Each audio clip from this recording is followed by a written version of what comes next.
হাতের লেখা কিভাবে সুন্দর করবে এটা নিয়ে তোমরা অনেকেই অনেক দুশ্চিন্তিত থাকো। আজকের ভিডিওতে আমরা সেটাই খুব সহজে জেনে নিব।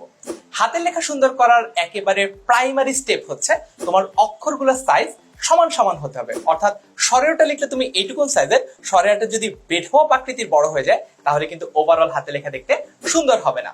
নাম্বার 2, তোমাকে মনে রাখতে হবে লাইনের যে স্পেসিং গুলো সেগুলো যাতে ঠিকঠাক মতো থাকে। অর্থাৎ তোমার এক একটা পৃষ্ঠায় 12 থেকে 15 লাইনের মধ্যে লেখাটাই সবচেয়ে ভালো প্র্যাকটিস। নাম্বার 3, তুমি যে লাইনটা লিখছো সেই লাইনটা একটু সোজা লেখার চেষ্টা করতে হবে। একটু বাঁকা হতে পারে, কিন্তু তার মানে এমন না যাতে দেখে মনে হয় একটা প্লেন টেক অফ করছে, এমনটা যাতে মনে না হয়। নাম্বার 4, হাতের লেখা দ্রুত লিখতে গিয়ে হাতের লেখা খারাপ করা যাবে না। অর্থাৎ এই জিনিসটার কতটুকু অপটিমাইজ, কতটুকু দ্রুত লিখলে তোমার হাতের লেখাটা পড়ে বোঝার মতো বোধগম্য হয় সেটা তোমাকে বুঝতে হবে।